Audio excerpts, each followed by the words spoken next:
Bueno, entonces hoy vamos a empezar hablando del tema de la historia universal. Es decir, se van a plantear ellos el tema de cómo hacer historia universal. De hecho, lo primero que se preguntan es, ¿se puede hacer historia universal? Esto tiene que ver con una pregunta que creo que es muy actual y que es bastante adelantada en la época de ellos, pero que me imagino que estaría de moda, el cuestionamiento de la historia y de la historiografía. Tiene que ver con el hecho de que cuando uno mira el pasado y trata de definirlo, muchas veces lo define en términos conceptuales y con una influencia muy fuerte de lo que está sucediendo o los conceptos del presente. Es decir, cómo podemos hacer historia y analizar y decir, estos eran salvajes y estos eran bárbaros, si eso implica una valoración subjetiva desde nuestro punto subjetivo. O sea, yo me paro desde ahora, miro para atrás y digo, ellos eran, no eran civilizados, pongámosle, ¿no? Entonces, esa idea que hoy en día también es muy actual con la cuestión de la descolonización, el que hablamos alguna vez, el tema eurocéntrico, etcétera. Me parece que en ese momento ya estaba un poco poniéndose de moda, ya estaba de moda, y lo que hablamos hoy en día y las discusiones que se tienen hoy en día son un poco de fruto de los cuestionamientos que se estaban haciendo en ese momento sobre la descolonización, sobre todos esos temas, ¿no? Entonces, ellos se preguntan, ¿puede existir? Y dicen sí, pero considerándola, o sea, considerando la historia, como uno contingente, singular, irónica y crítica.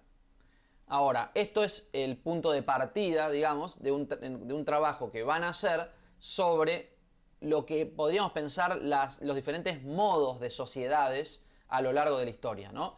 Entonces, como tiene un componente un poco arbitrario, que ellos van a, porque está vinculado a la forma en que el capitalismo presiente o interpreta los modos de ser del pasado o los modos sociales del pasado, entonces ellos van a hacer unas aclaraciones antes de emprender este análisis, ¿no?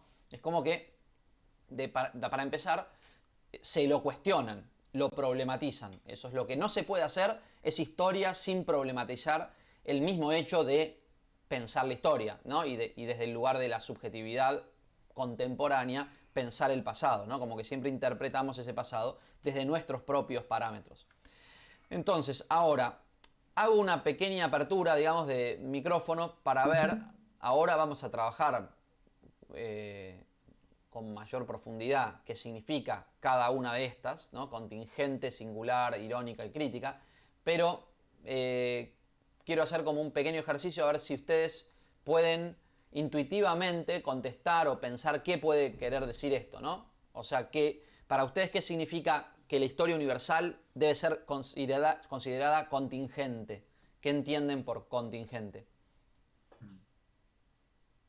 Bueno, quizás Sí. por contingente el punto de, ¿no? O sea, o sea, pues lo que estás diciendo, ¿no? Que es desde el momento en el que estamos y como lo estamos viendo desde aquí.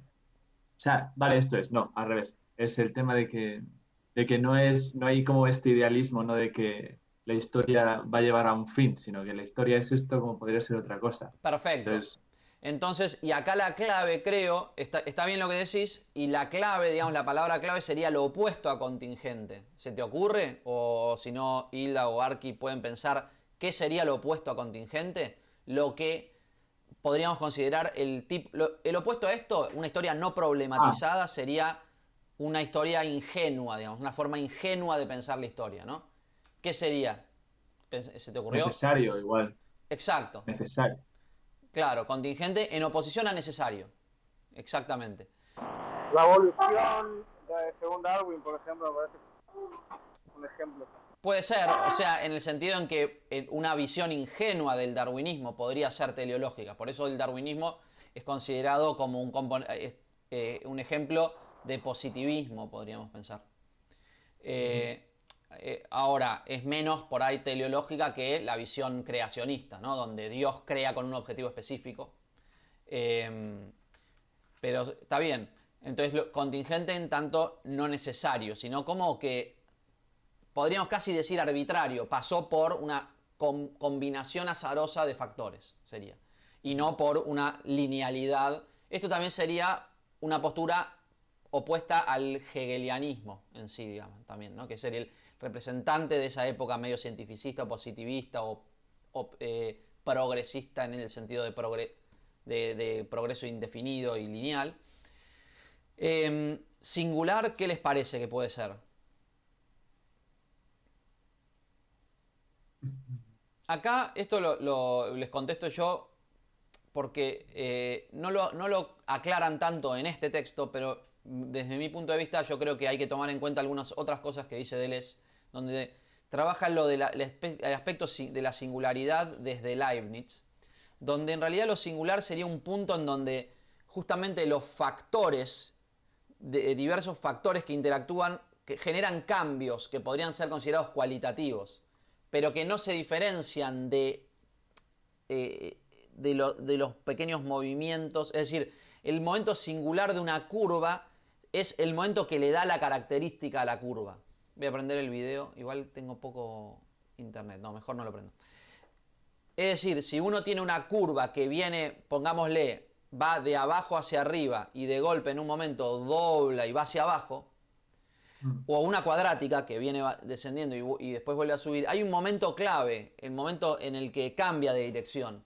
Y ese momento le da la identidad a la curva, ¿no? O sea, lo podemos interpretar como el dibujito de la subida y la bajada adquiere su identidad en el momento, en el cambio, justamente. Entonces, la singularidad sería ese aspecto que le da el carácter específico. Entonces, yo creo que en la historia la singularidad significa una suma de factores crearon un evento singular que está vinculado con justamente una reacción o como un proceso que puede ser descompuesto en esas pequeños elementos que lo hicieron mover de un lado a otro, ¿no? O sea, la aparición del capitalismo es singular, puede ser descrito como de acuerdo a sus características.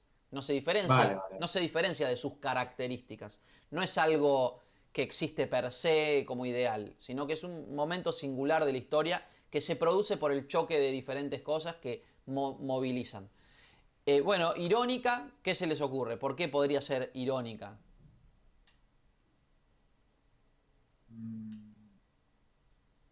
Irónica igual tiene que ver con el punto de vista, o sea, con el hecho de...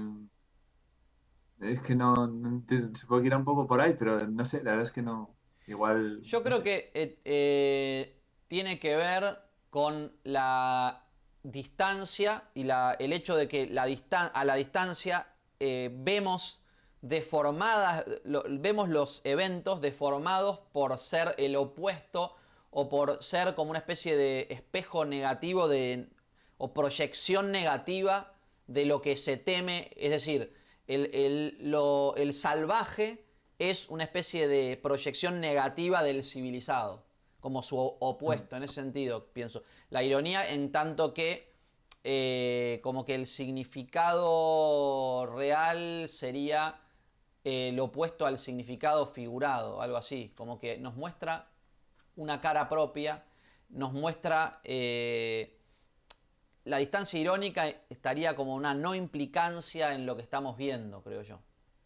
Es difícil, creo que es el punto en el que menos explican ellos por qué lo dicen. Es un poco misterioso para mí.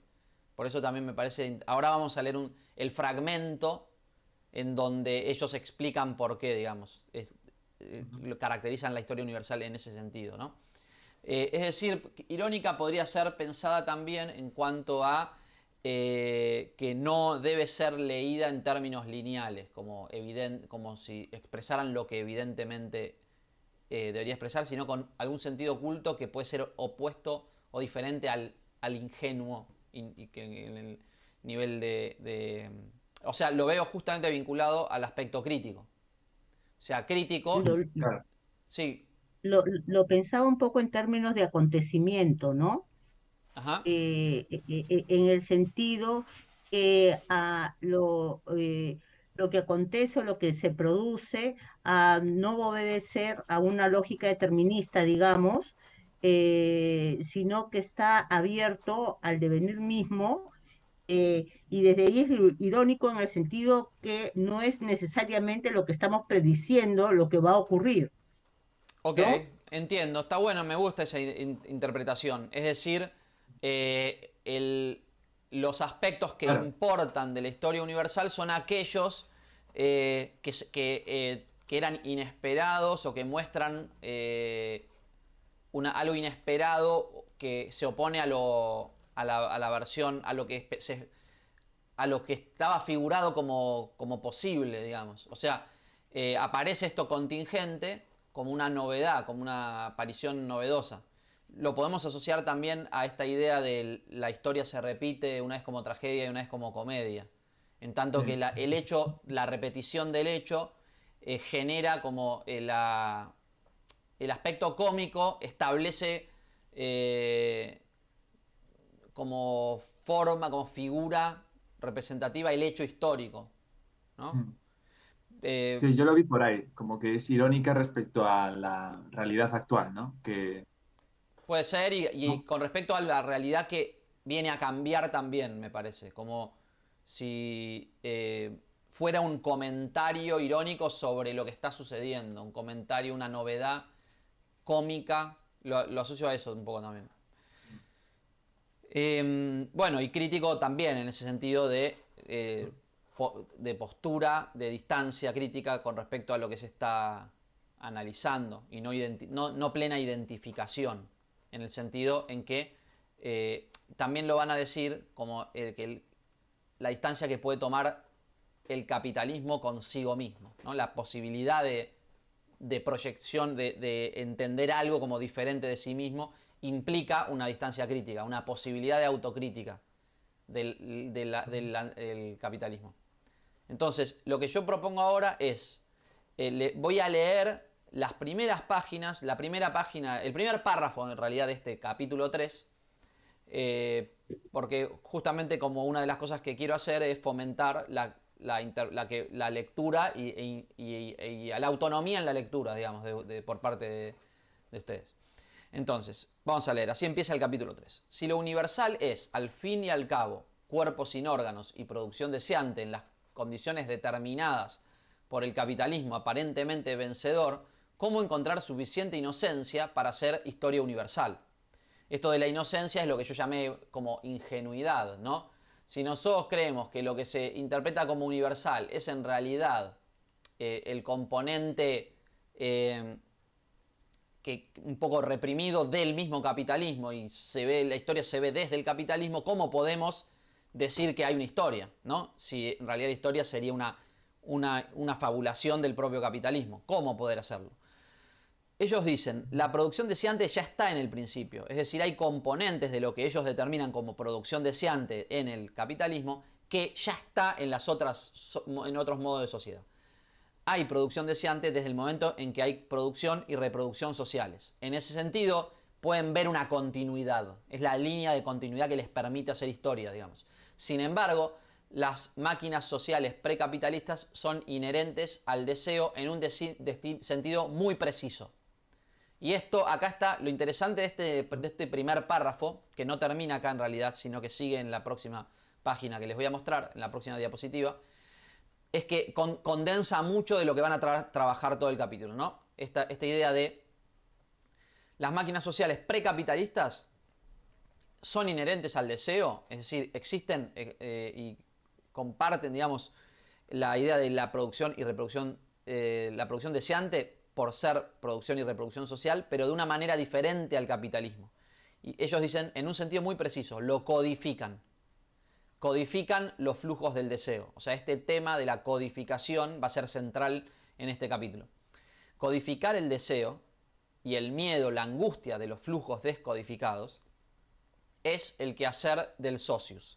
O sea, hoy vamos a hablar un poco de todo esto, ¿no? Repasar un poco el tema del socius y la idea de codificación y la idea de los flujos descodificados, ¿no? Vamos a retomar un poco la idea de las máquinas, pero esta vez saltando a un nivel, el nivel de lo social.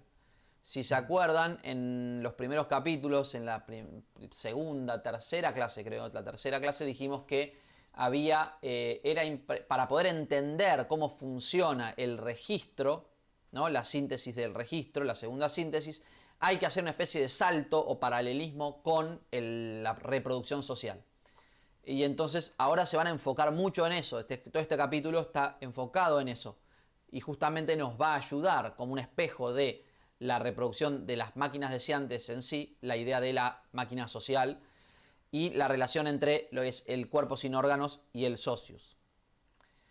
El capitalismo, nos dice, digamos, por lo contrario a lo que estaban diciendo, es la única máquina social que se ha construido como tal sobre flujos descodificados. Entonces, los flujos de las máquinas sociales anteriores codificaban el deseo, pero ahora la máquina social del capitalismo no codifica, sino que se constituye como máquina, pero a partir de flujos que ya fueron descodificados, sustituyendo los códigos intrínsecos por una axiomática de las cantidades abstractas en forma de moneda. Todo esto lo vamos a ir profundizando más, pero me interesaría ver hasta qué punto, cuánto entienden de esta relación y diferencia entre los flujos, la codificación y la idea de descodificación. Hoy obviamente lo vamos a trabajar, ¿no? Pero estaría bueno como punto de partida ver con dónde estamos parados. O sea, para ustedes, ¿qué significa o qué podrían decir que significa que la máquina social de las máquinas primitivas, las primeras máquinas, digamos, sociales, codificaban el deseo? ¿Cómo lo entienden? Ahí lo veo que es como la forma más, como lo primero que se te viene a la cabeza, ¿no? Que el lenguaje más coloquial, ¿no? Sí. Como que los sistemas sociales o la organización y sistema de creencias que tengan, cogen esa cuestión que está ahí, ¿no? Que es como esos impulsos o esas cuestiones humanas y les dan como sus formas, ¿no? Como las unidades por las que te moverás, ¿no? Como si, pues eso, lo que hablamos del feudalismo. O sea, te toca nacer, eres igual de humano que yo ahora, pero si te toca nacer en un sistema feudalista, tendrás que seguir ciertas pautas que son como estas estructuras por las cuales te vas a mover y se va a mover también el flujo este del deseo. Está bien. Podríamos decir que se impone un sentido, no solamente a la razón de ser o el lugar social que uno tiene, sino a un montón de cosas. Básicamente al uso de los órganos, la forma en que nos relacionamos. Hoy vamos a profundizar sobre eso. Y en relación a la descodificación, Pues justo el punto ese, ¿no? Como que lo que decía, ¿no? El capitalismo, que es, o sea, no es como un sistema fijo, sino que funciona por esto de la axiomática esta que decía, ¿no? Que va, o sea, son reglas que se van creando, entonces va cogiendo cachitos, por ejemplo, los cereales de Star Wars o Lego Star Wars o cosas así, ¿no? Es como que va creando cosas nuevas a claro, partir de distintos códigos y lo junta todo y crea otra cosa. Entonces, otra cosa distinta. está bueno. La idea del bricolage, que es lo que decís vos, como decir, de dos conceptos invento, los combino, ellos lo aplican a todas las sociedades, un poco como si hubiera bricolers en todas las sociedades, pero por ahí, en este caso, es como que, y me parece que ahí se juega una valoración positiva del capitalismo, no solo negativa, digamos, por parte de Deleuze y Guattari, en cuanto a que libera esa posibilidad, ¿no? La posibilidad de estar en un nivel de creatividad mayor en cuanto a que que la axiomática permite ensamblar o declinar los objetos parciales de una manera más libre, mientras que en una sociedad primitiva están encajados de una manera más normativa, ¿no? ¿Vos sí? Digamos, Sí, si Hilda. para eh, por decirlo así, para una necesidad le corresponde una forma, más esto sería esto o me lleva a esto, en el capitalismo, al liberarse, generan un más allá, una cuestión más abierta a que todo el tiempo se siga buscando y se siga deseando. Está bien, claro. Es decir, como que extiende el límite y cada vez va cuestionando o inventando una nueva posibilidad Ujú, de deseando, pero también lo podemos pensar en el sentido más mercantil, como de producir valor en lugares ujú. impensados o a partir de lo impensado, ¿no? Está bien, bueno, sigo leyendo Entonces, entonces. Bien. sí, dale. Por tanto, el capitalismo libera los flujos del deseo. Esto sería lo que estaba diciendo Hilda, ¿no? Pero en condiciones sociales que definen su límite y la posibilidad de su propia disolución. Es decir, es verdad, pero tampoco para tanto. Es decir, el componente, digamos, negativo de esto sería que, según ellos, nunca hubo una etapa en la que se reprimió más la locura, en que se trabajó, digamos, se limitó más y se le temió más a la locura. Mientras que el límite del capitalismo es la esquizofrenia, es decir, esta idea de la axiomática nos permite una concepción del mundo descodificada, pero al mismo tiempo se persigue también lo diferente cuando no entra dentro de los parámetros que le permiten crecer, o sea, cuando no siguen las necesidades económicas o las necesidades del poder imperante, ¿no? Entonces, de tal modo que no cesa de oponerse con todas sus fuerzas exasperadas al movimiento que le empuja hacia ese límite. Entonces es un movimiento contradictorio, interesante, es que al mismo tiempo que tiende hacia un límite y tiende hacia el desierto, pero al mismo tiempo limita e impide que ese desierto sea realmente, o sea, transforma el desierto en ciudad, no permite la vida del desierto totalmente, ¿no? En el límite del capitalismo, el socius desterritorializado da paso al cuerpo sin órganos. Es decir, esto es lo que la metáfora de la ciudad y el desierto. En el límite, ¿no?, tenemos el socius, que sería como un cuerpo que se va transformando de golpe en desierto, ¿no? La ciudad, bien regulada, aunque caótica por ahí, por ser descodificada y en los bordes son zonas donde hay se trabaja y se incorpora dentro de lo productivo a aquello que no es productivo, aún así hay como una especie de continuidad con lo que es el cuerpo sin órganos, que implicaría un sustrato infinito, ¿no? Ahora, entonces los flujos descodificados se echan en la producción deseante. Es decir, en ese límite se utilizan esos flujos descodificados para que los insertan en la máquina axiomática para construir nuevas formas. Sí, Hilda, ¿ibas a decir algo? No, no, sino que se me cortó, no sé si a ustedes. No, No, no, Ya, fue de tu lado, creo. solo fui yo. Ya. Ujú. Bueno, es esto entonces, es como que en el límite está esta idea de transformar lo improductivo para darle de comer a la máquina axiomática que lo transforma en productivo, algo así, ¿no? Luego es correcto comprender retrospectivamente toda la historia a la luz del capitalismo, con la condición de seguir exactamente las reglas formuladas por Marx. Es decir, en función de lo que vimos acá, de la relación de lo codificado y lo descodificado, la territorialización y lo desterritorializado, ¿no?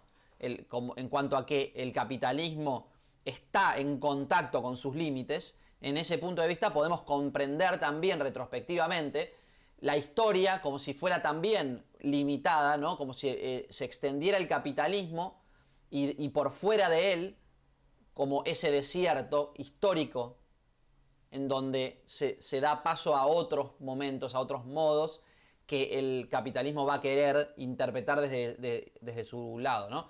Entonces dicen, y esto lo sacan de Marx, de nuevo de las Grundrisse, que son el libro en el que se basa toda esta idea que vimos en los primeros capítulos de la producción, consumo, registro y consumo, etc. Dice Marx, en primer lugar, la historia universal es la de las contingencias y no de la necesidad. Cortes y límites, pero no continuidad. Es decir, cortes y límites tiene que ver con la idea de singularidad que les hablaba. ¿no? El momento en donde corta algo y se limita un movimiento porque a partir de ahí ya es otra cosa, pero no continuidad. Por eso ellos van a optar, esta idea de lectura historiográfica teleológica se opone a una que es la idea de genealogía. Es decir, lo que tenemos hoy es función de ciertas cosas aleatorias que fueron sucediendo, ¿no? Entonces, el componente singular lo podemos ligar a puntos específicos de la historia en donde existió tal corte. No es continuo, es discontinuo. Esta es una idea que toma Foucault de Nietzsche, digamos. Ahora lo vamos a ver un poquito lo de Nietzsche. Pues han sido necesarias grandes casualidades, sorprendentes encuentros. Esto sería lo singular, la singularidad, ¿no? Y las grandes casualidades serían la contingencia. Que hubieran podido producirse en otro lugar antes o hubieran podido no producirse nunca, no son necesarias, para que los flujos escaparan a la codificación y escapando a ella no dejasen de constituir una nueva máquina, determinable como socius capitalista. Es decir, se construye el capitalismo porque se descodifican ciertos flujos que estaban codificados. Así, por ejemplo, el encuentro entre la propiedad privada y la producción mercantil. O sea que eso para ellos es lo que forma el capitalismo. Ahora hablamos un poquito, ¿no? Que sin embargo se presentan como dos formas muy diferentes de descodificación. Por privatización y por abstracción. Es decir, ¿cómo surge la propiedad privada? Es un proceso de privatización. Es decir, teníamos los feudos, básicamente, que pertenecían en un sentido no real, digamos. No, había pertenencia, pero no propiedad, podríamos decir, de ese territorio. Es como que el territorio le pertenecía al rey, el señor feudal era un representante del rey, no tenía una propiedad, no era privativo de esa persona, no podía hacer lo que quería con esa tierra, aunque era el señor de esa tierra, digamos, pero se privatizó y se volvió algo descodificado. Es decir, se agarró la tierra y se hizo una grilla y dijo esto le corresponde a tal persona y cada uno hizo lo que quiso con eso. Entonces se privatizó la tierra. Por otro lado, la producción mercantil responde a la abstracción en el sentido en que antes las cosas valían por ahí por su valor de uso y muchas veces la acumulación respondía a una necesidad de ese uso, a guardarlo para otros momentos, y llegó un punto en donde la acumulación permitió un intercambio de riquezas en donde ya no importa, aparece la idea de la moneda en tanto que representa un valor abstracto. Representa un valor abstracto, no un valor concreto de X cantidad de productos, digamos, sino que se abstrae eso como riqueza en sí, digamos, ¿no? Entonces también esta idea de que el capital busca reproducirse en tanto como una especie de valor abstracto, ¿no? Entonces, esta es la idea de que este encuentro podría habernos sucedido. De hecho, Deleuze da ejemplos de otros momentos. Por ejemplo, en el Imperio Romano dicen que había dinero, pero no se dio el encuentro, dice Deleuze, entre esas dos cosas que determinaron en este momento sí, que justo, por ejemplo, también el trabajo se descodificó y apareció la figura del trabajador abstracto, que ya no era, digamos, no debía su obediencia era propietario de su fuerza de trabajo. Antes no era como semi-esclavo del feudo, ¿no? ¿Cómo se llama? El siervo, etcétera, el siervo de la gleba. Entonces, o bien desde el punto de vista de la propia propiedad privada, el encuentro entre flujos de riquezas convertibles poseídas por capitalistas, esto es lo que decía recién, y un flujo de trabajadores poseedores tan solo de la fuerza de trabajo. Entonces, la propiedad privada también es fruto un poco del encuentro de esta idea de golpe los capitalistas contaban con justamente el capital y el flujo de trabajo que necesitaba ser contratado, digamos. Entonces, bueno, se aparece ese encuentro. Allí también dos formas distintas de desterritorialización, ¿no? La riqueza que caracteriza al capitalista y la posesión de la fuerza de trabajo que caracteriza al trabajador. En cierta manera, el capitalismo ha frecuentado todas las formas de sociedad, dicen, pero las frecuenta como su pesadilla terrorífica, el miedo pánico que sienten ante un flujo que esquiva sus códigos. O sea que está ahí en el límite, es pensable la sociedad despótica, la sociedad primitiva, es pensable desde el capitalismo, pero solo en tanto que se las quieren apropiar y descodificar y transformar como algo interno a su propio funcionamiento. Y temen, es algo que el capitalismo teme, es como una forma pesadillesca que se opone a sus ideales, podríamos decir. Por otra parte, si el capitalismo determina las condiciones y la posibilidad de una historia universal, solo es cierto en la medida en que tiene que ver esencialmente con su propio límite. Y este es el aspecto crítico, digamos, su propia destrucción. Como dice Marx, es en la medida en que es capaz de criticarse a sí mismo, al menos hasta cierto punto, el punto donde el límite aparece, incluso en el movimiento que se opone a la tendencia. Es decir,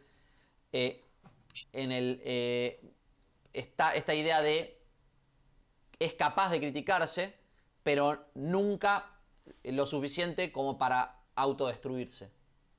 Entonces siempre es en tanto, hasta tanto, eso no implique autodestrucción, porque eso implicaría una forma de antiproducción que no está dispuesto a aceptar. En una palabra, la historia universal no es tan solo retrospectiva, o sea, no es solo mirar el pasado, sino que la historia universal debe ser contingente, singular, irónica y crítica. Este es en el sentido que más o menos lo que habíamos hablado en un principio. Ahora, entonces, entramos a el desarrollo de este capítulo, que va a tratar de los tres modos de sociedad. De hecho, el nombre del capítulo, Salvajes, Bárbaros, Civilizados, es el título, digamos, el título refiere a estos tres modos preponderantes que ellos utilizan, ¿no? como fórmulas, imágenes que los ayudan a interpretar los distintos momentos, los distintos cortes discontinuos que ellos ven en la historia universal, digamos, los modos de sociedad. Salvajes, bárbaros, civilizados. Obviamente todo el capítulo va a tratar sobre la exposición de esto, digamos, de la relación entre ellos, la formación, cómo funciona cada una de estas sociedades. Y una cosa que les recuerdo, o sea, no sé si recuerdan el tipo de socios que ellos describían para cada una de estas modos de sociedad. El cuerpo de tierra, ¿no? Claro, el primero, la tierra. En el segundo, pero no me acuerdo. los bárbaros, ellos también, o sea, está vinculado con el imperio también, ¿no? El imperio, sí, el faraón, ¿no? El déspota, el cuerpo del déspota. O sea, ellos dicen el cuerpo de la tierra, el cuerpo del déspota y finalmente,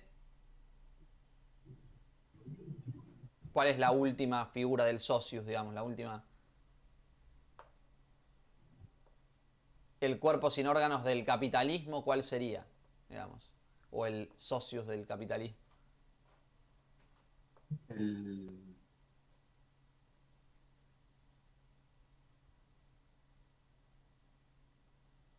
Les digo, el capital. Es decir, lo que ellos ven, lo que se ve como el presupuesto, su presupuesto básico, que da sentido a todo y que parecería ser la causa de todo. Es la idea de cuasi causa. Igual hoy, por el momento y seguramente por la clase que viene, vamos a trabajar sobre el primer modo, que es el modo, digamos, primitivo, la sociedad primitiva, o lo que ellos llaman sociedad salvaje. Obviamente con un tono irónico usan la idea de salvaje, ¿no? O sea, porque es una, digamos, una parodia de las formas por ahí coloniales de percibirlo.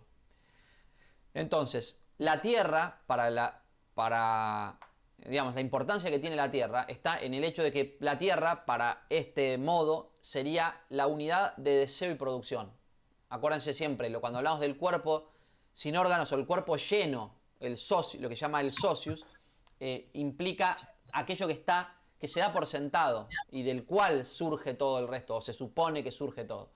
Por eso es la unidad del deseo y de la producción.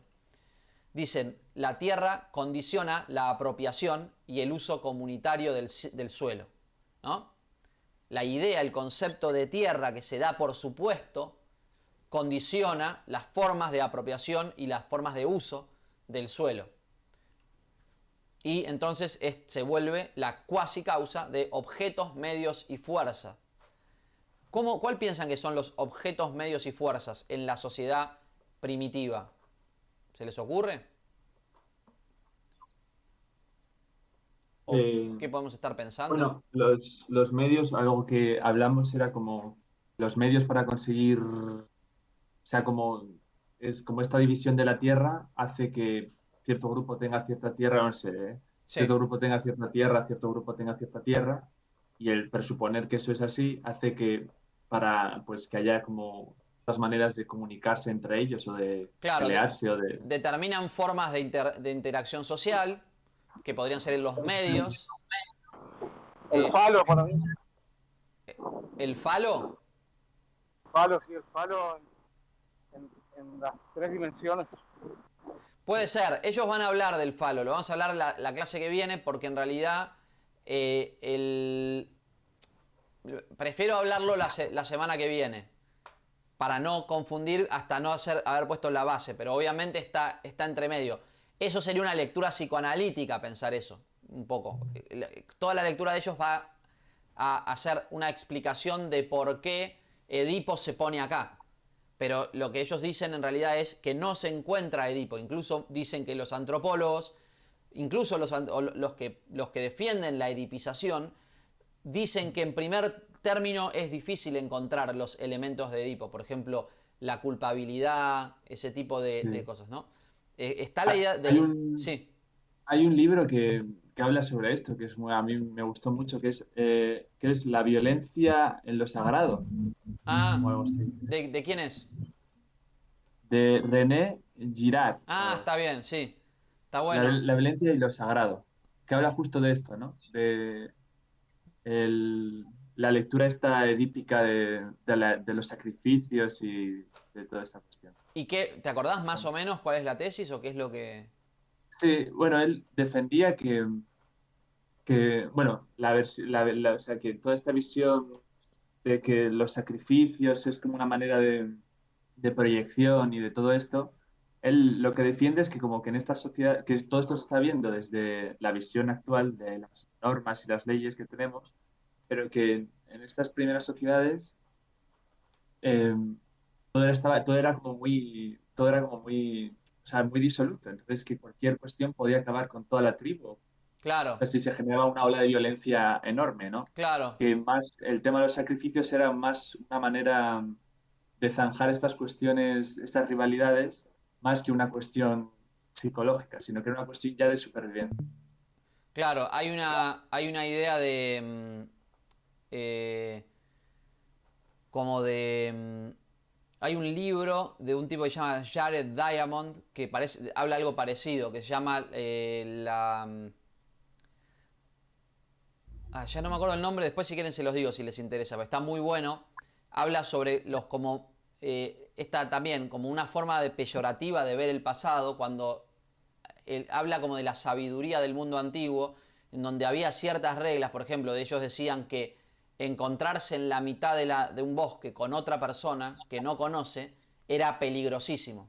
Entonces, caminar solo por el bosque te podían matar. Si había como unas normas de gente que se ponía como para fijarse que nadie entrara en un territorio específico. Y, por ejemplo, eso lo hablan de, ¿viste? Los tipos que se van que quieren encontrarse con las tribus aisladas y muchas veces los matan. Y la verdad es que, o sea, están completamente justificados en hacerlo porque todas las veces que se cruzaron con alguien se murió, no sé, por ahí el 50% de la población porque tienen virus o bacterias que ellos no tienen, para los cuales ellos no tienen defensas. Entonces ya tienen una memoria, un registro de que si ven a un extranjero lo tienen que matar porque implica muerte. Se defienden de esa manera, digamos. Ese tipo de medios están determinados por normas que emanarían de la Tierra, ¿no? Es la causa de eso, por ejemplo, puede ser, uno de los objetos serían las herramientas de labranza del suelo, el uso de una semilla específica y la época en que se tiene que... todo está codificado con historias, digamos, que justifican los momentos para hacer cada cosa, etc. Y están muy vinculados, o sea, se dan por sentado que es como emanan, digamos, de cierto sentido de la madre tierra, en tanto que los animales vienen de ahí, los hombres, todo se supone como la tierra como la causa increada, parecido a lo que pensaban por ahí los medievales con Dios, digamos. Ahora, lo que dirán es que la máquina, digamos, el modo primitivo, la sociedad primitiva, tiene una máquina que les corresponde, que es lo que ellos llaman la máquina territorial. Entonces, ¿cómo funciona, digamos? La máquina territorial sería para ellos la primera forma de socius, ¿no? Entonces están como haciendo una especie de genealogía histórica y dicen, bueno, la primera forma de socius es lo que ellos llaman máquina territorial. Entonces, si pensamos el socius como un cuerpo entero que nos permite entender, ¿no?, la superficie en la que se inscriben todas las normas sociales, todo lo que describe la sociedad, la máquina territorial sería ese socius, esa máquina abstracta que nos permite entender cómo funcionaba, digamos, o cómo funciona ese tipo de sociedades. Y corresponde a lo que se llama también una mega máquina, van a decir ellos, ¿no? La máquina territorial sería una mega máquina. Este es un concepto de un pensador que se llama Lewis Mumford. No sé si lo conocen, pero es muy copado. Se los recomiendo. Y entre otras cosas, él describe la sociedad como una máquina. Dice, la máquina social entendida como una entidad colectiva. Él describe la idea de máquina. Y él dice, o sea, básicamente describe, y la influencia es fuertísima sobre Deleuze y Guattari, porque hay muchas resonancias en todo de toda la obra de Mumford en este subcapítulo que estamos trabajando hoy, donde describe, digamos, la sociedad como una máquina, propone eso y llama a eso mega máquina. En realidad lo usa para describir imperios, digamos, como el imperio romano, o sea, sociedades que Deleuze y Guattari van a llamar despóticas, pero ellos dicen, la descripción que hace también se debe aplicar a la sociedad primitiva, por más que no sea eso lo que él había planteado en un primer momento. Pero en principio dicen que están completamente de acuerdo en la forma en que define la máquina.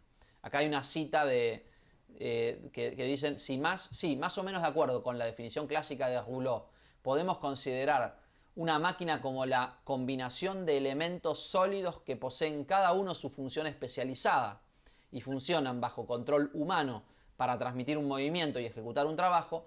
Entonces la máquina humana sería una verdadera máquina. Esto es una cita directa de Mumford. O sea, como verán, el vínculo con estas ideas ya, o sea, por lo menos como principio, como punto de partida para la idea de máquina, está ahí en este personaje, ¿no?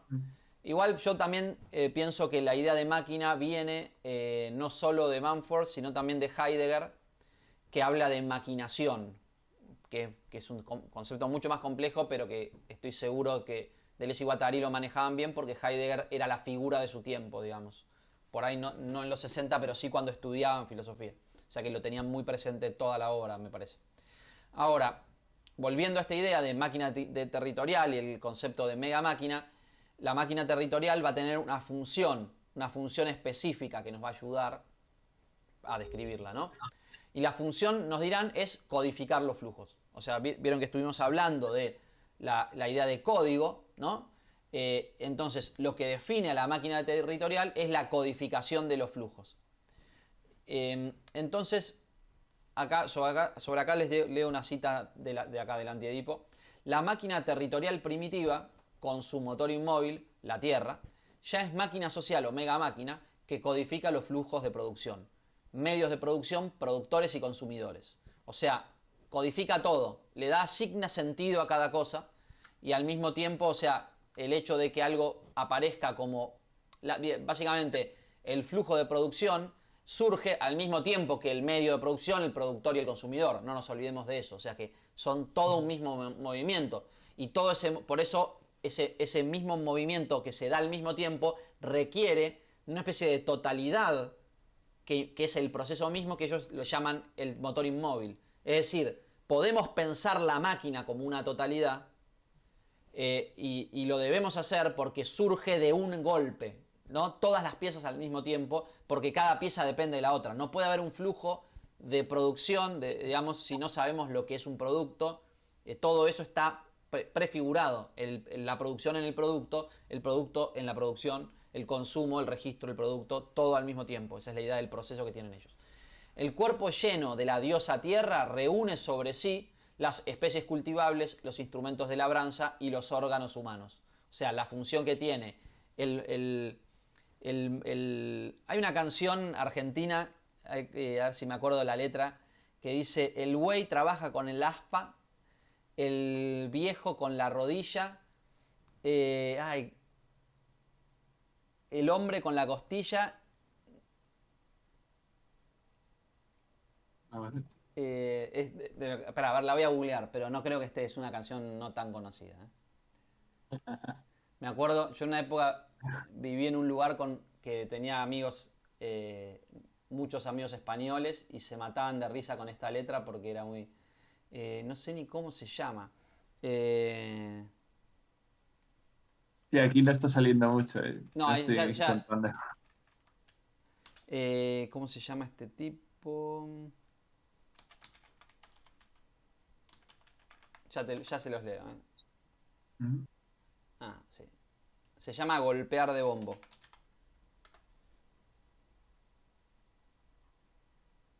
Ya te lo digo. Es asombroso tener esa clase en el supermercado. Yo la tuve. ¿Es chino el supermercado? Acá tengo un buen diálogo con el capitalismo. ¿Es chino el diálogo? Porque ahí sería el combo completo. No, este es el Carrefour, o sea, es Ah, lo más capitalista que hay ahora. Digo, no sé, puede ser que el chino sea lo más capitalista ahora.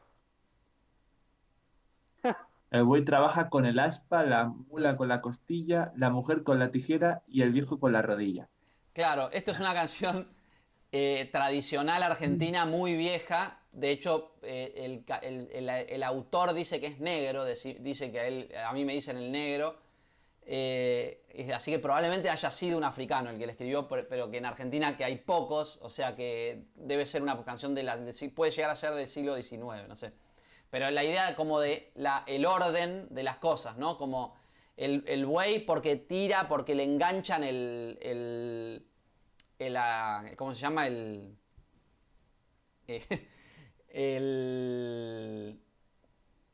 arado. Sí. El arado al cuello, creo que sería. Y después no sé por qué dice... o sea, la mula con la costilla es por la fuerza que hace, me parece. O porque le pegan, no sé. Pero digamos como que hay un orden sagrado que cada uno tiene su rol, ¿no? La vieja con la rodilla... la mujer con la tijera... No sé qué implicará. Puede tener múltiples interpretaciones. Pero el viejo con la rodilla es porque ya está en edad de rezar, digamos, y entonces lo único que puede hacer es rezar y pedir ir al cielo, cosas así. No sé, me acordé porque era como una visión de un recorte, digamos, de una realidad muy, muy particular, digamos, donde a cada uno le toca su forma de padecer la vida, digamos, ¿no? Como no hay, es como una fatalidad. Sí, parece nuestro reportero en tierra, ¿no? Arquímedes, sí. Es buenísimo. Pero aparte es medio revolucionario porque está así con la cara tapada, ¿viste? Soy Sí. un corresponsal acá. Es un anarquista que está poniendo Guatemala. un molotov ahí para acabar con el capitalismo chino. No, vine acá a hacer una crítica en un espacio donde se respira el capital y la esquizofrenia de maneras muy, muy agradables. Bien. Bueno, sí. Volvemos al estudio. Volvemos a estudio. Espera que seguimos. Espera que estoy con el micrófono. A ver.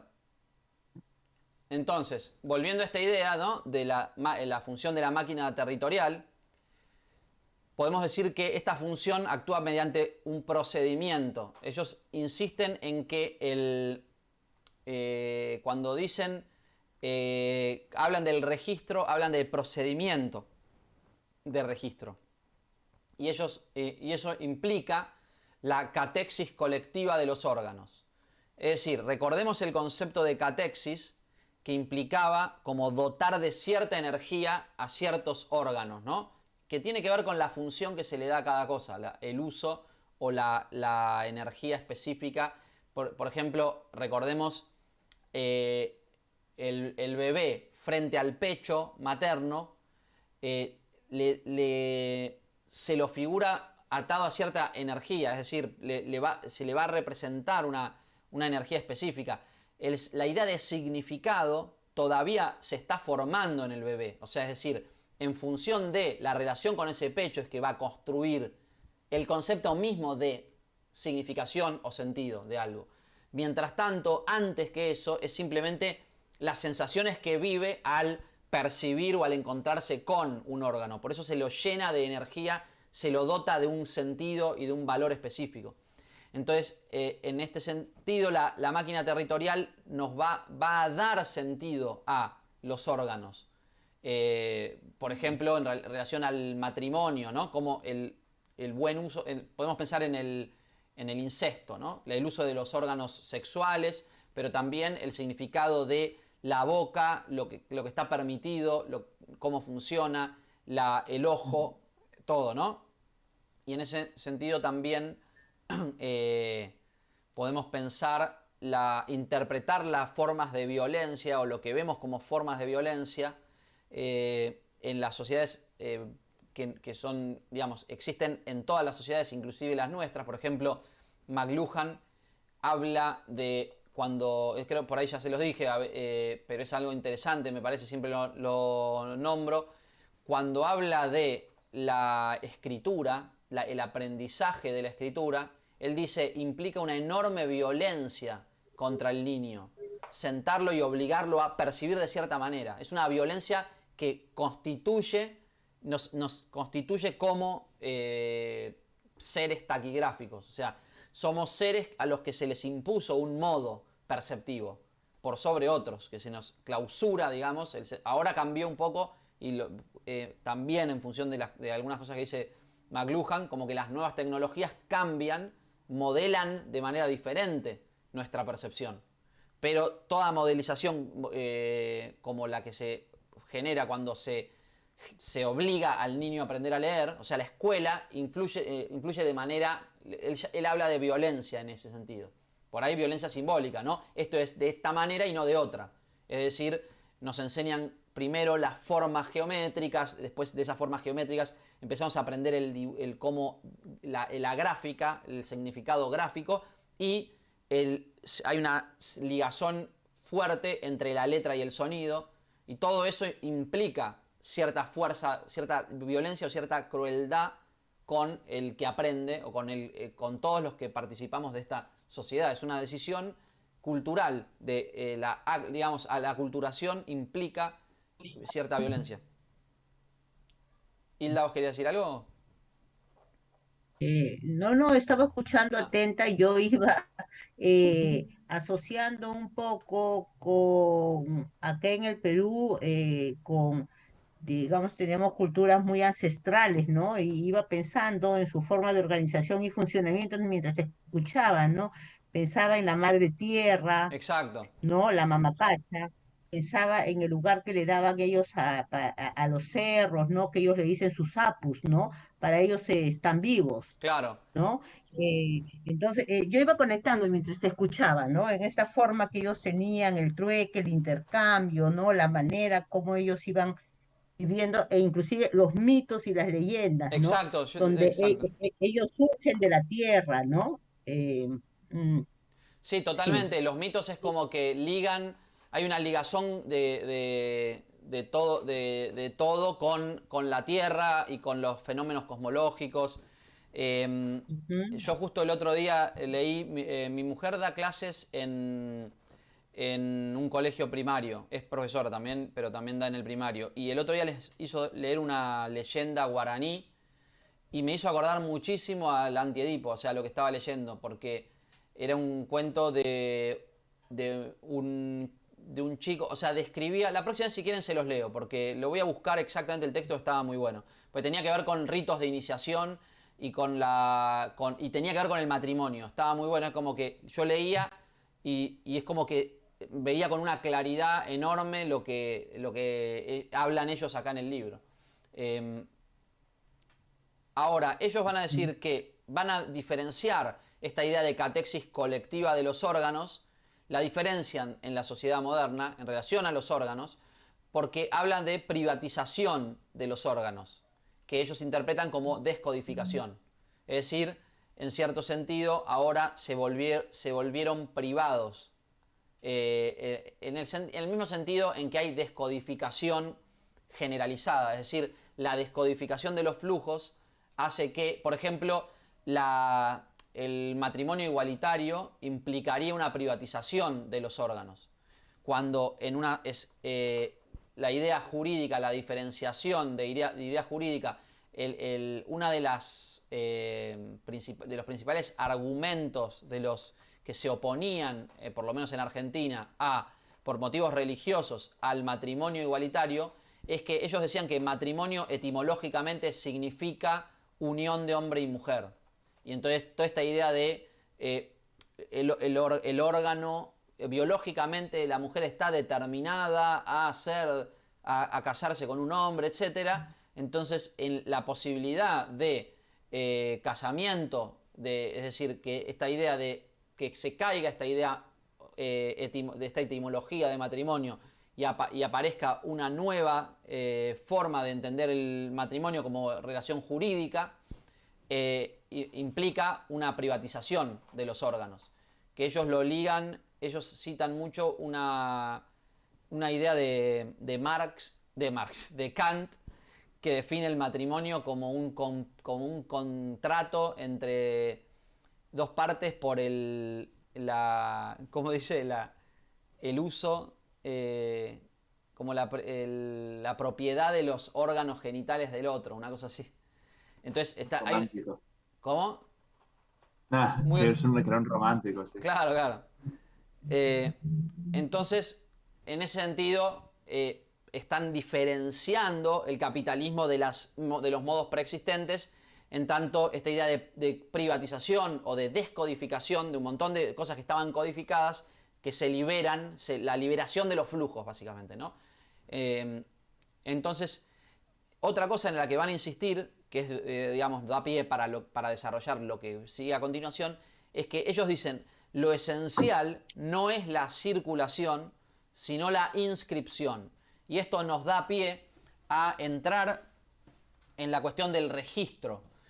Ahora, ellos dicen esta idea de, digamos, están diciendo lo esencial no es la circulación, porque están diferenciándose un poco de la antropología, de las visiones antropológicas de su época, que consideraban, sobre todo Lévi-Strauss, o sea, la antropología estructural, consideraba que el objetivo principal de estas sociedades, de estas máquinas, digamos, de parentesco, de relación social, estaba centrado en la circulación de la mujer.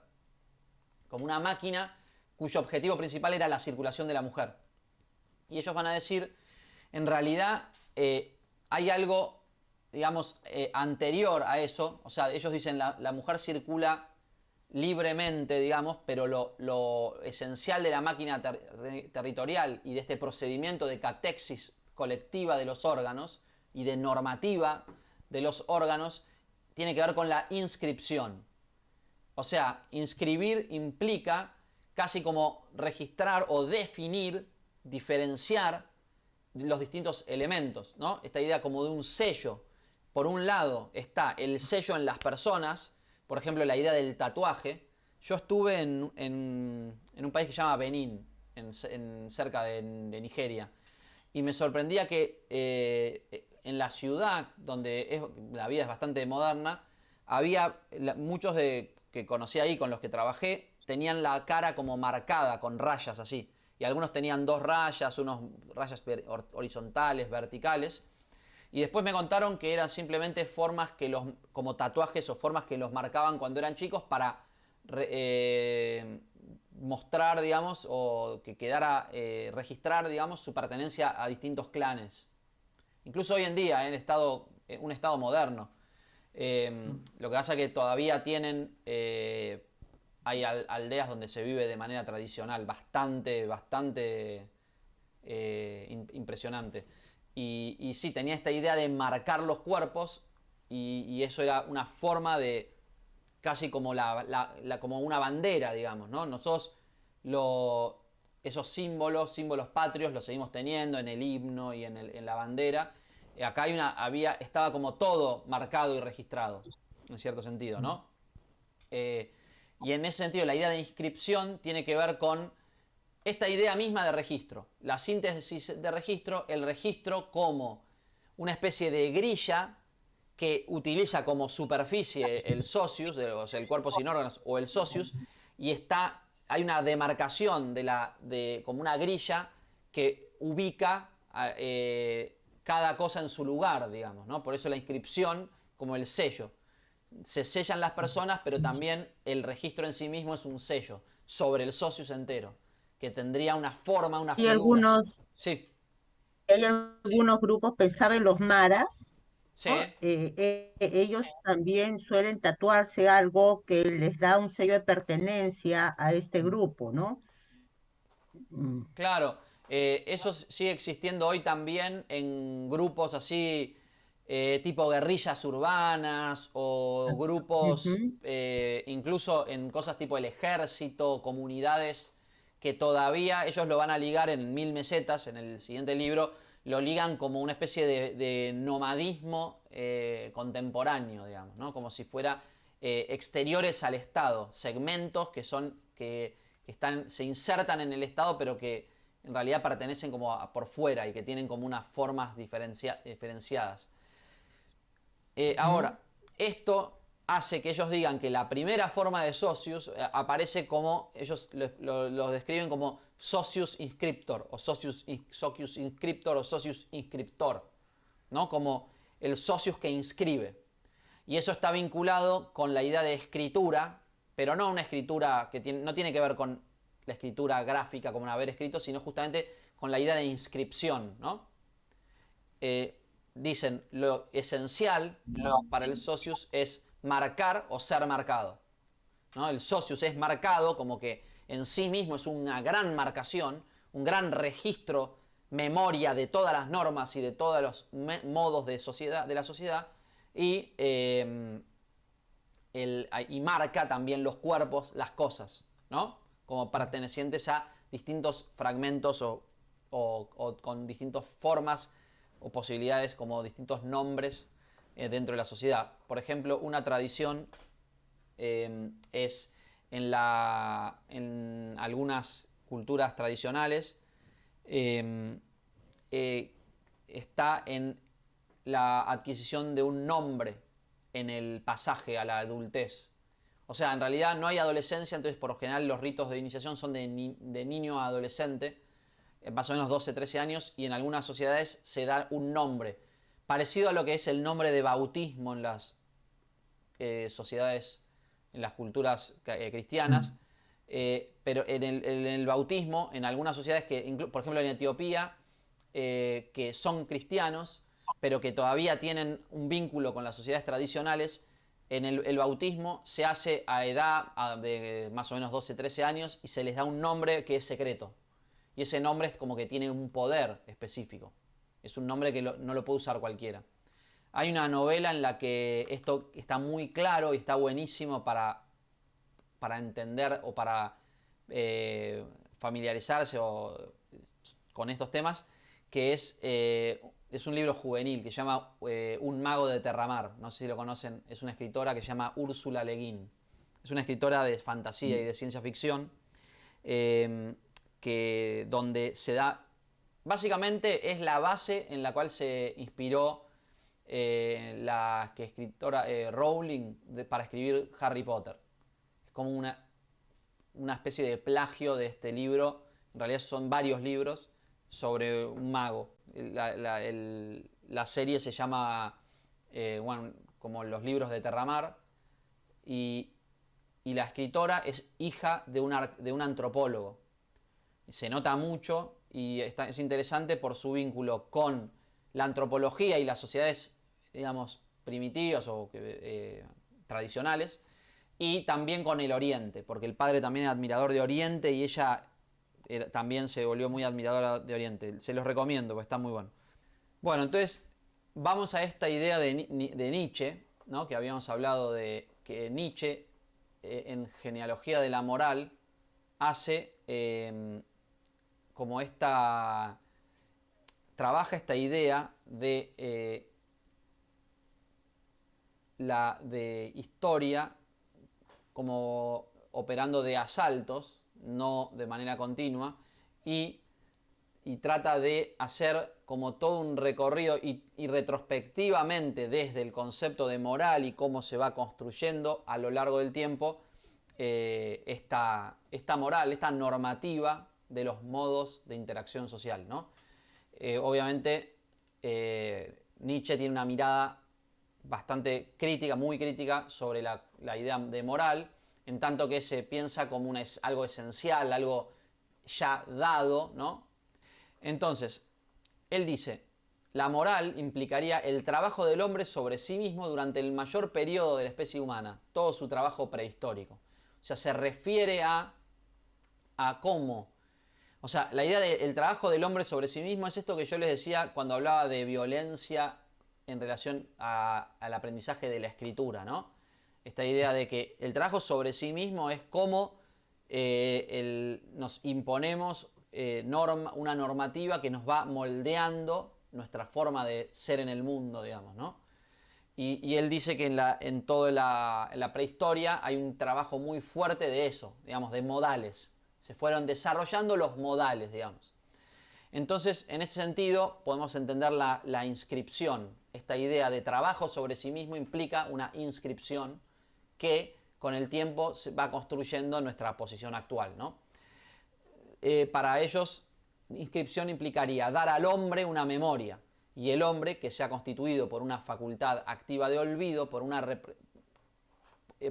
represión de la memoria biológica, debe hacerse otra memoria que sea colectiva, una memoria de las palabras y no de las cosas, una memoria de los signos y no de los efectos. O sea, lo que están diciendo es como esta idea de abandono de cierta, ¿cómo se dice?, de cierto instinto, que podría ser la idea de memoria biológica, ¿no? Alejamiento o represión de ciertos instintos para crecer como sociedad, ¿no? Lo que hace, entre comillas, implica la evolución cultural del hombre, reprimir eso, pero al mismo tiempo imponer una nueva forma, ¿no? Entonces la idea de memoria de palabras y no de cosas, es decir, se registran hechos, está hablando también, tiene que ver con la tradición oral, ¿no? En ese sentido, la tradición oral implica una forma de cultura muy particular. Hay un libro muy interesante de Walter Ong, que es como un discípulo de McLuhan, que habla sobre la tradición oral, que se llama Oralidad y Escritura. Se los recomiendo si les interesa este tema, pero básicamente una de las tesis de él, lo que él dice es que eso moldea también nuestra forma de pensar las sociedades donde la transmisión es oral. Porque la forma, por ejemplo, los discursos se resumen a, digamos, remiten, o sea, se reducen a ser memorables. Es decir, solo podemos pensar aquello que podemos recordar con facilidad. Por eso hay un montón de fórmulas que se repiten a lo largo de las sociedades orales. Y básicamente las formas orales implican también modalidades diferentes, ¿no? Que van cambiando mucho con el tema de la escritura. Pero entonces implican, incluso en la prehistoria, que justamente lo que caracteriza a la prehistoria sería, según el mito occidental, la idea de que lo prehistórico es lo que es previo a la escritura, incluso en la oralidad hay inscripción, en el sentido en que el registro implica la memoria. Y esta memoria es una memoria de palabras y no de cosas. Como que la memoria de cosas sería una memoria instintiva prehumana, digamos. Sería algo así.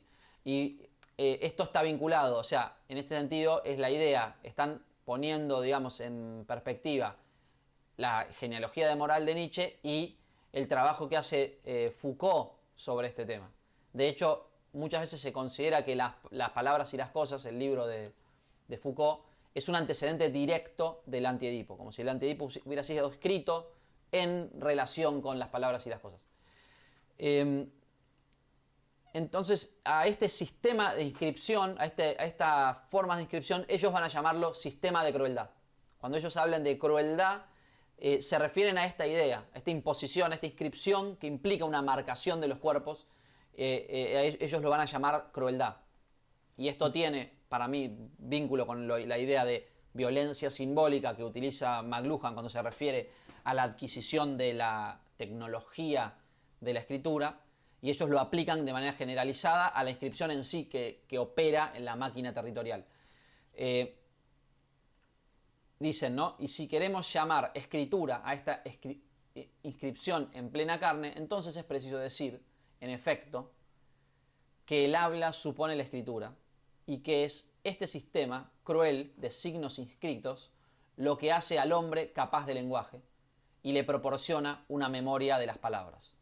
O sea, escritura, esto, digamos, tiene que ver con está vinculado con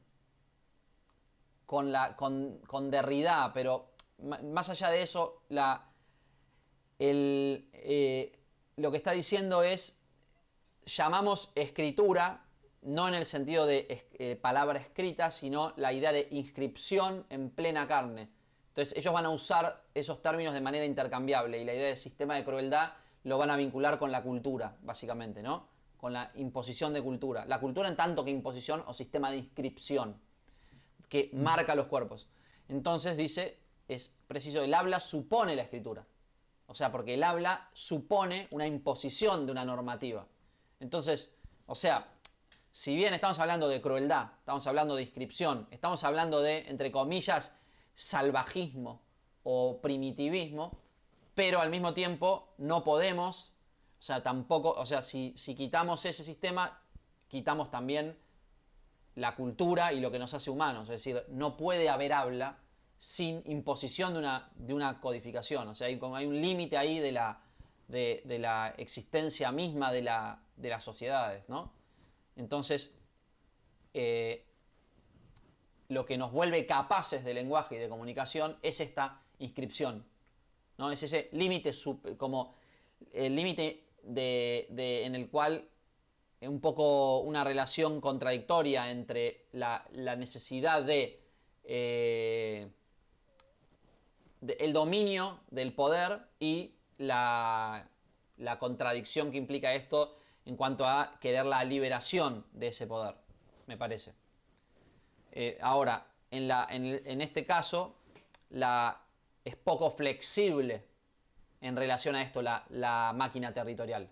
Por eso, en ese sentido, podemos pensar que el capitalismo implicaría como una posterioridad, un tipo de evolución en ese sentido. Entonces ese aspecto medianamente positivo, el aspecto que ellos ven desfavorable con respecto al capitalismo, que también coincide con cierta mirada positiva del capitalismo que tiene Marx. Eso lo hablamos muchas veces, como la idea de que en realidad para Marx el capitalismo es una superación del feudalismo y en ese sentido es una superación de contradicciones anteriores. Yo interpreto esta misma idea de Marx, que ve el capitalismo como una etapa posterior. En ese sentido podemos pensar que ellos piensan de manera como valoran el aspecto de mayor libertad que implica el capitalismo con respecto a esta máquina territorial. Ahora, la territorialidad, voy a seguir hasta y media, así, porque podría cortar ahí, que sería el primer subcapítulo, pero quiero ir avanzando un poco más rápido, si a ustedes no les molesta, así avanzamos. Entonces pasamos al concepto de territorialidad, ¿no? Donde ellos lo primero que se preguntan ¿es un término ambiguo? ¿Por qué podría haber ambigüedades? Y tiene que ver con el hecho de que a veces confundimos territorialidad con subdivisión del territorio, cuando en la época de la máquina territorial o las sociedades que llamamos de la máquina territorial o primitivas, justamente no hay esa diferenciación de la tierra, separación de la tierra en fragmentos de extensión. Es como que eso viene con el imperio para ellos. Eso viene después, la subdivisión de la tierra.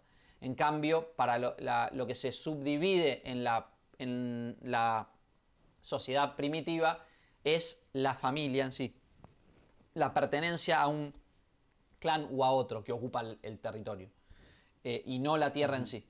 Entonces, ellos para poder definir esto, lo que dicen es, la sociedad primitiva presupone una tierra por sobre quien divide y codifica. No se subdivide la tierra. La tierra es lo presupuesto y a partir de ella, en tanto que cuasi causa, podemos pensar que lo otro se operan, digamos, codificaciones en base a ese presupuesto. Entonces, ahora esta idea de tierra, para esta sociedad, implica una unidad inmanente e intensa. Recuerden esta diferenciación que hacemos entre inmanencia, ¿no? Como lo inmanente, como que lo intenso, o grados no extensos, ¿no?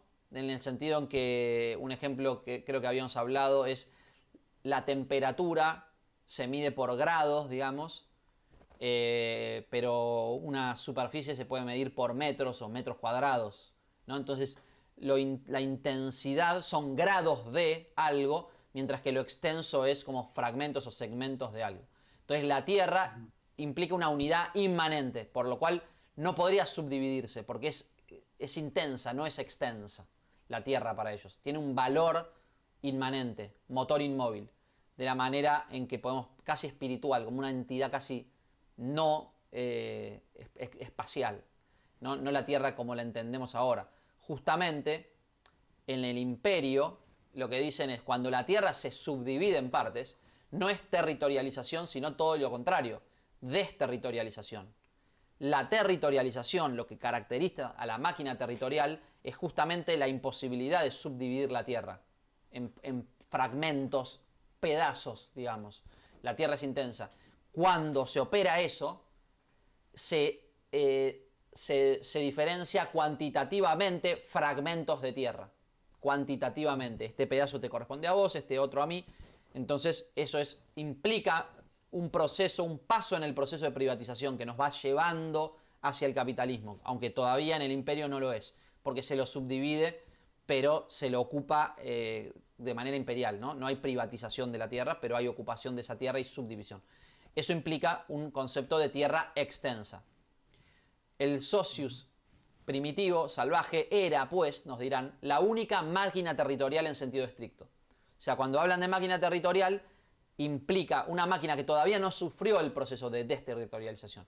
Y el funcionamiento de una máquina tal consiste en esto: declinar alianza y filiación, declinar los linajes sobre el cuerpo de la tierra, antes de que haya un Estado. Entonces, sé que esto es medio complejo, pero viene también de la antropología.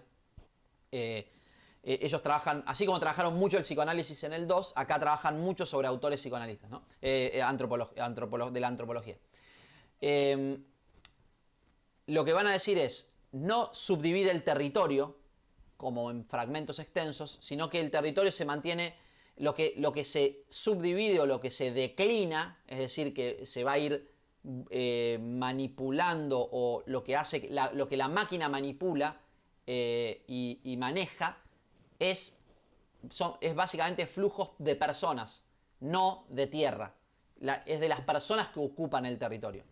Entonces, esta idea de declinar alianza y filiación, voy a hacer una pequeña exposición de esto para que entendamos, viene de, ellos hablan bueno, nombran varios autores, principalmente uno es Lévi-Strauss, y hablan también un autor que se llama Leach, que también vamos a leer ahora más adelante alguna cita de él.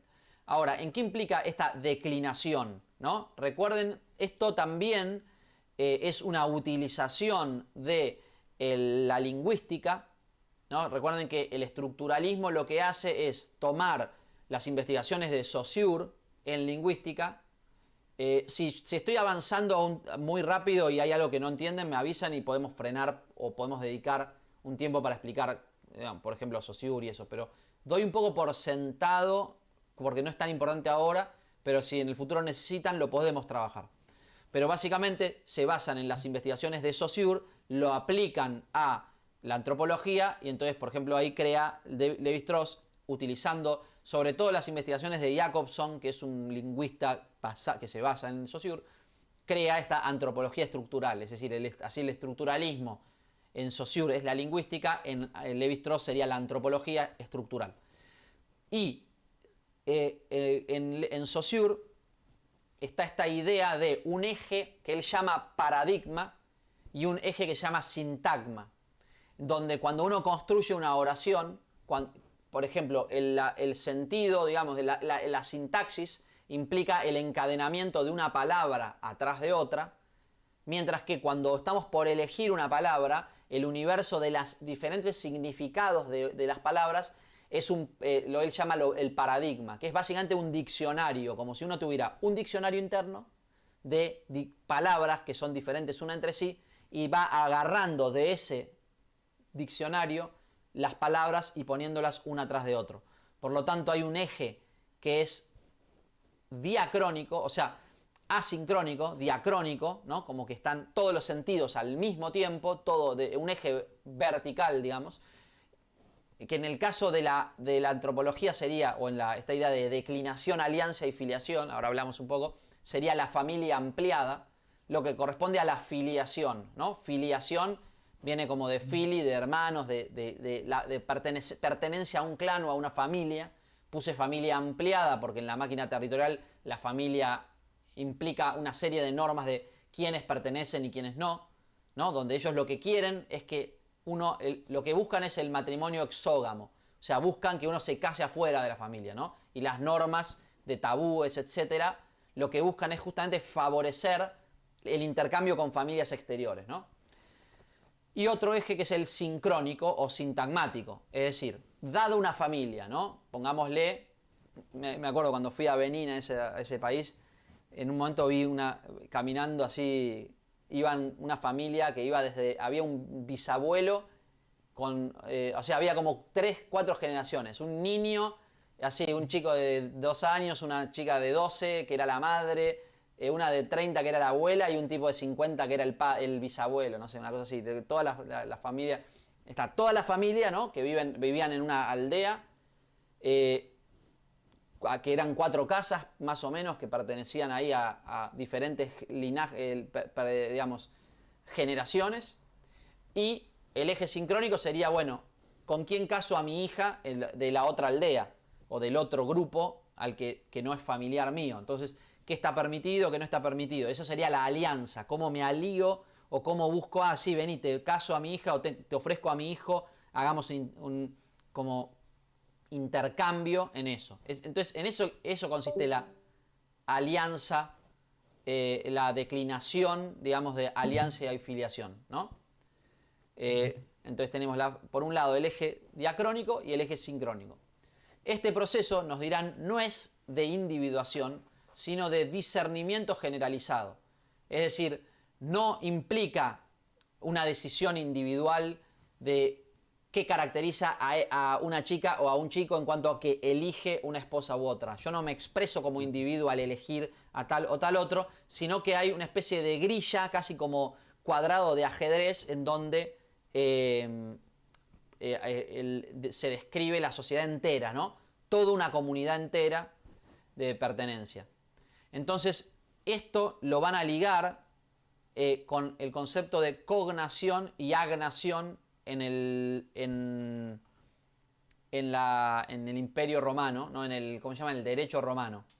Ellos dicen, y esto lo nombran medio al pasar, pero lo quiero explicar porque son esas palabras que uno se pierde en el desarrollo de las ideas porque cosas que no se entienden, ¿no? Básicamente, cognación implica un vínculo jurídico y agnación, vínculo sanguíneo.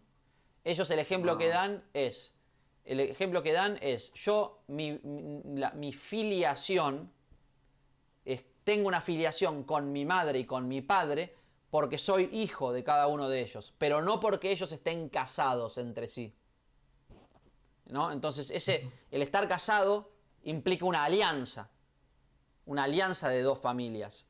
Y la filiación es lo vertical, digamos. La alianza es lo horizontal. Entonces, está la alianza y la filiación, ¿no? Y la alianza se caracteriza por ser política y económica, ¿no? Es una relación que implica la sociedad entera. Es el exterior y cómo digamos, básicamente, cómo la interrelación entre grupos, cómo hay intercambio social, básicamente. En cambio, la filiación es administrativa y jerárquica. En cuanto a la cuestión, es más como de relaciones familiares, en donde quién es el patriarca, digamos, y cómo se administra la familia. Pero la alianza tiene que ver con un movimiento de intercambio entre las familias, entre la sociedad. Y esto ellos van a decir que lo caracteriza es la deuda, una deuda que tiene que ver con deudores y acreedores. Es decir, yo te doy a mi hija y vos, entonces ahí vos me debés ahora uno. O después, cuando tengas un hijo, me das tu hijo o vos me das tu hija. Yo te doy a mi hija, es decir, porque la hija es como la que cambia, ¿no? La mando se vuelve parte de la otra familia. Entonces, pero en el futuro vos me das a tu hija. Entonces hay como una especie de negociado. Y ese negociado es algo completamente estratégico, ¿no? No es algo que se da al azar. Justamente es lo central en la sociedad. La continuidad en el tiempo, dice Leach. Esto está este antropólogo que les decía. La continuidad en el tiempo de la estructura vertical se expresa adecuadamente por la transmisión agnaticia de un nombre del patrilineaje. Esto significa, el apellido, mi apellido, me implica adentro de una familia. O sea, yo pertenezco a esta familia, me dan este apellido, esa es una relación de sanguínea, digamos. Pero la continuidad estructural lateral no se expresa de esta misma forma. Más bien es mantenida por una cadena de relación económica entre deudores y acreedores. Es decir, la existencia de estas deudas pendientes manifiesta la continuación de la relación de alianza. Es como que esto tiene que ver con la estabilidad social. Es decir, constante ir y venir de alianzas que hace que haya, digamos, una paz en la región. Porque yo necesitas del otro, no podés andar peleando porque si bien no son las mismas familias, son diferentes familias, pero hay un constante intercambio que implica alianzas políticas, básicamente. Por eso la función política. A mí me hace acordar mucho de todo esto. Me parece muy atractivo interpretar de esta manera cómo influye en, por ejemplo, Romeo y Julieta de Shakespeare. La relación de las dos familias y cómo en Romeo y Julieta se expresa también una especie de pirámide social muy interesante que está vinculado para mí con una especie de pena o de melancolía por la etapa perdida de las sociedades tradicionales y la entrada en un mundo moderno. Pero bueno, es una intuición nomás. Volviendo a esta idea, lo que ellos van a decir, ¿no? Esta relación entre alianza y filiación, que es lo que ellos le dan mucha importancia como procedimiento principal de la máquina territorial, nos van a decir: filiación y alianza son formas primitivas de capital. Recuerden que estamos viendo retrospectivamente de qué manera llegamos a que se construya el capitalismo y cómo aparecen pequeños gestos que son protocapitalistas en las sociedades anteriores. Entonces, en ese sentido, el capital fijo, la filiación sería el capital fijo, ¿no? Y la alianza, el capital circulante. Esto es muy importante y por ahí lo podemos seguir trabajando en las próximas clases, pero básicamente lo que ellos llaman, y que lo van a nombrar mucho y que a veces confunde un poco los términos, pero es stock y flujo, básicamente. Es decir, dada una máquina, o sea, acá están empezando a aplicar la forma en que entendimos las máquinas deseantes en los primeros capítulos a cómo funcionan en la sociedad. Básicamente, ¿se acuerdan que lo que decían es que las máquinas dejan pasar, ¿no? Hay un flujo, algo que corta o deja pasar un flujo. Por ejemplo, sí, la boca que deja o no pasar leche, etc. Y pongámosle la leche, podríamos pensar que el pecho tiene un stock de leche, mientras que el pecho lo que hace es pasar un flujo de leche a la boca, a través de la boca, o la boca activa ese flujo.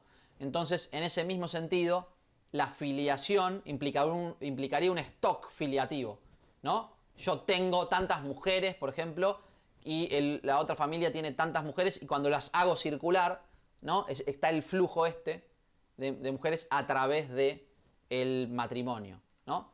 Entonces, esto va a implicar una memoria bioafiliativa versus una memoria de alianza. Es decir, en esto de memoria tiene que ver con el registro. Es decir, así como la máquina tiene como stock, lo primero que hace es registrar a qué parte de la familia pertenezco a través de normas. Es decir, quién es de mi familia y quién no. Por ejemplo, mi prima por parte de mi madre, ponele, es de otra familia, y mi prima por parte de mi padre es como si fuera mi hermana, lo que equivalente a mi hermana en estas sociedades, por decir de alguna manera. Las normas cambian, pero la máquina funciona de la misma manera en distintas sociedades, aunque en algunas sociedades algunos vínculos están permitidos o interpretados de una manera o de otra, ¿no? Pero eso sería la memoria bioafiliativa. ¿Cómo se constituye una familia? Las normas que constituyen con quién puedo casarme y con quién no, básicamente. Y la memoria de alianza implica un registro temporal de las generaciones, ¿no? Cómo en tal momento tal estuvo vinculado a tal, etc. Y cómo la evolución temporal de las relaciones entre las diferentes familias. Eso implicaría, ¿no? Esta diferencia entre capital circulante y fijo. Entonces, ya estamos llegando al final. Si la producción, nos dirán, es la anteúltima, ¿no? Si la producción es registrada en la red de las disyunciones filiativas sobre el socius, es decir, si la producción es registrada en la red de disyunciones filiativas sobre el socius, implica básicamente que hay un registro de quién pertenece a mi familia y quién no. Todavía es preciso que las conexiones del trabajo, el trabajo sería la alianza, ¿no? Yo me quiero conectar, hay un trabajo de conexión o de política en el cual yo digo, dame a tu hija y yo después te doy a mi hija cuando crezca, que tiene 5 años, cuando cumpla 12 te la entrego a tu familia. Ese tipo de intercambio se puede poner en paralelo. Entonces hay dos formas, ¿no? El registro de la producción y el registro del trabajo como dos formas separadas, en tanto que disyunciones filiativas implicaría el stock, la idea del stock que tengo, cuántas mujeres tengo, cómo se compone mi familia, y la circulación sería cómo la hago trabajar, cómo hago trabajar eso que tengo, cómo hago circular mi stock en forma de flujo. Entonces, esa alianza también pasa al registro, que se las apropia como cuasi causa. Es como que esa memoria, cuando habla de memoria de alianza y memoria bioafiliativa, implica formas de registro, básicamente, ¿no? Como normas. Pero no puede hacerlo más que volviendo a tomar por su cuenta el régimen conectivo, bajo la forma de un lazo de alianza o de una conjugación de personas compatible con las disyunciones de filiación. Esto que es medio complejo, lo que está describiendo es lo que dijimos como declinación de alianza y filiación. Es decir, lo que hace es, a través de una alianza, constituye nuevas conexiones. Es decir, no solo registro, sino no solo usa la síntesis de registro, instalando una nueva memoria, ¿no?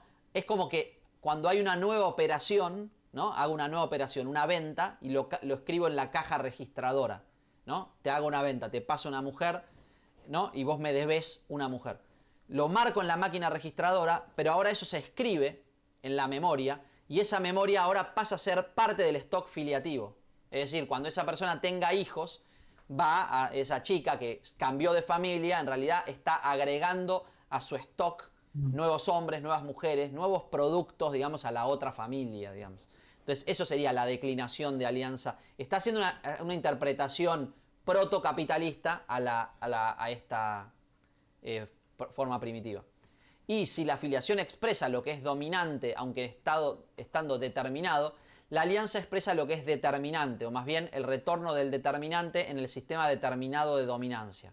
Estos son estos trabalenguas que si quieren arrancamos con esto la próxima, pero termino de leerlo y ahí lo cerramos. Por ello es esencial considerar cómo se componen concretamente las alianzas con las afiliaciones sobre una superficie territorial dada. Leach ha separado precisamente las instancias de las líneas locales, en tanto que se distinguen de las líneas de filiación y operan al nivel de pequeños segmentos. O sea, lo que están agregando ahora es, ¿quién opera esto? ¿Cómo se opera la máquina? Y dicen, hay segmentos, es decir, en cada localidad existen grupos de gente que maquinan los matrimonios. Se juntan, ¿no? Se juntan en un caucus, en una reunión así, y dicen, bueno, a ver, vamos a hacer esto, yo te doy a mi mujer, yo te doy a mi hija, en el futuro tal cosa. Esos arreglos, digamos, se hacen a nivel local. Entonces existen lo que llaman segmentos. Y todo esto, lo interesante de esto es cómo lo van a aplicar después al capitalismo, ¿no? La idea de segmentaridad. Ellos van a decir que en el capitalismo estamos segmentarizados por todas partes. Pertenecemos a distintos grupos que son segmentos específicos que maquinan ciertos intercambios. Esta idea de micropolítica en el capitalismo, muy posterior, ¿no? Pero por eso es importante esta idea de alianza, filiación, el sistema de parentesco y la idea de segmentos, ¿no? Están tirando como personajes sobre la mesa, ¿no? Que después van a trabajar mejor. Un sistema de parentesco no es una estructura, sino una práctica, dirán. Entonces, básicamente acá lo que están haciendo es diferenciándose del estructuralismo. El sistema de parentesco es la práctica, un procedimiento, una estrategia, ¿no? Es una decisión estratégica, no responde a una estructura que sería algo idealizado, algo que existe por sí mismo, sino que es un uso, algo utilitario, un procedimiento estratégico. Por eso hablan de procedimiento en el registro, ¿no? Como que es algo que se hace como proceso, básicamente. Tiene que ver con la idea de proceso. No se interpreta como algo preexistente. Vale, sí. Igual es un poco la idea, ¿no? De todas estas tesis como estructuralistas, ¿no? Como que lo que ocurre porque es como una representación de algo como lo natural, ¿no? Exacto, una representación o una expresión de una estructura. La estructura como estaría implícita en el inconsciente y entonces lo único que hacen ellos es expresarlo o representarlo a lo que está en el inconsciente como existente previo, a priori. Mientras que para ellos lo real es el inconsciente se produce constantemente. Entonces lo asocian a esta idea de procedimiento. O sea, es chulo cómo se ve como poco a poco se va viendo eso, ¿no? Que es como la manera de pensar siempre es eso, en el proceso. Todo el rato es llevarlo todo a tierra y la forma nunca sistemática. Conceptualizar. Exacto, sí, cómo ellos usan sistemáticamente los conceptos que fueron como creando en un primer momento o que describieron en un primer momento, los vuelven sistemáticamente. ¿Eso es lo que estás diciendo? No, lo que vos decías que me era... refería al tema de cómo, como en este libro hay como que están tocando un montón de puntos, ¿no? Pero todos los temas que tratan los tratan desde esta visión como del proceso siempre y luchando siempre contra ese idealismo o ese estructuralismo, esa visión como representación, ¿no? Claro, que siempre lo intentan llevar a tierra. Es como que hay un paso previo al libro de constitución como ontológica, en donde ellos, cada uno por su camino, pero es como que hay una carga muy fuerte del trabajo que hace Deleuze en diferencia y repetición, de definirse, hacer una postura ontológica, y a partir de ahí es como que es el punto de partida. Calculo que cierto punto de contacto habría entre Deleuze y Guattari antes de escribir el libro. Probablemente Guattari haya leído Diferencia y Repetición, se hayan llevado bien desde el punto de partida, cada uno trayendo de su parte, digamos, pero Deleuze ya con digamos que ya tenía la carga de haber escrito su obra maestra, casi como lo primero que escribió, más o menos. Entonces, esto ya aplicado a la idea de proceso. Igualmente también es interesante para mí cómo lo de proceso y lo usan y lo sacan de, por ejemplo, de Whitehead o de Leibniz, que después Deleuze va a trabajar a posteriori, pero también de la escuela sistémica y cómo usan, y después también el constructivismo. Entonces, tres cosas que se trabajan por separado, ellos las usan de manera casi intercambiable, como que van casi como si agarraran, como esto del bricolage, y agarran los conceptos que están medio de moda en ese momento o que aparecieron, y los empiezan a aplicar aquellos que les gustan y se diferencian de aquello que no coincide con lo que plantean, o que ellos se diferencian justamente de eso. Igual tiene una influencia enorme, el estructuralismo en sí tiene una influencia fuertísima, o sea, hay un periodo estructuralista, digamos, en Deleuze y que como punto de partida, digamos, ¿no? Por eso se habla de postestructuralismo. Así que, bueno, eso es por hoy. La próxima igual retomamos en este mismo texto que tiene más para sacar, pero ya como es medio la hora. Es denso, sí. Claro, para no quemarlos Vale, tampoco. perfecto.